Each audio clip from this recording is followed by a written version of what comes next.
Exactly 1 week ago today, Joe Biden told a reporter what he wants his legacy to be. Mr. President, what do you want your legacy for Gen Z to be? Cure the economy. Yesterday, the Dow Jones Industrial Average fell over 1,000 points. The NASDAQ cratered by nearly 3.5%, and the S&P 500 suffered its worst day in 2 years, following its worst start to any month in 22 years. Financial analysts were shocked.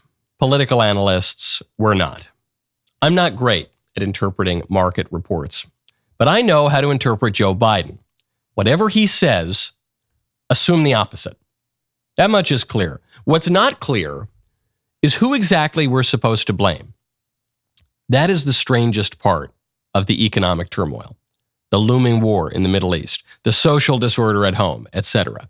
Ordinarily, we would blame the president.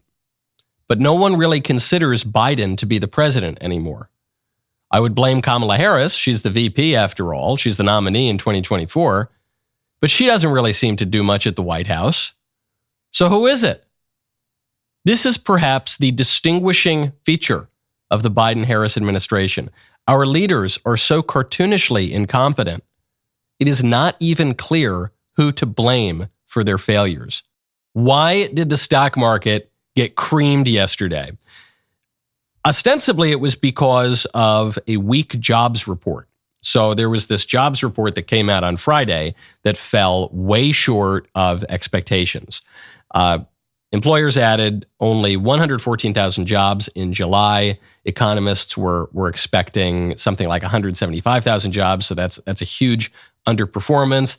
On top of that, wage growth measured by average hourly earnings continued to decelerate. This is the weakest annual rate in 3 years, more than 3 years. There was another report that came out earlier this week that showed job openings fell in June to the second lowest level since March of 2021, 3 years ago. All of this taken together is a sign, multiple signs of recession. I'm not terribly surprised by this, in part because Biden said the economy was doing great, so I knew that the opposite would be true, but also because it just seemed like the market was not reflecting the fundamentals of the economy. The fundamentals of the economy seem kind of weak right now, and eventually reality will reassert itself. Really, it should be a really tough moment for the Democrats to deal with this.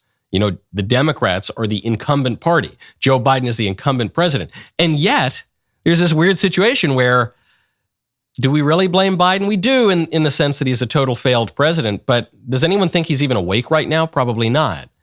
He's not running for re-election. I don't even care to blame Joe Biden. It's politically irrelevant to me if we blame Joe Biden. In a way, it's kind of bad if we blame Joe Biden, because if we direct all of our ire at Joe Biden, we're going to take our ire off of Kamala Harris, and then maybe she'll skate into the White House. And then the question is, do you blame Kamala Harris?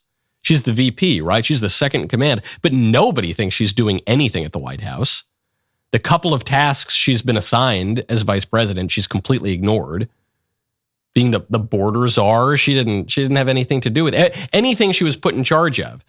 Getting rural Americans connected to high-speed internet. Remember when Joe Biden in 2021 gave her that task at the State of the Union?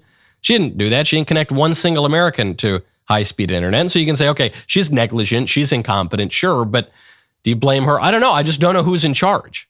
This has never happened before, certainly in my lifetime. I think probably for many lifetimes.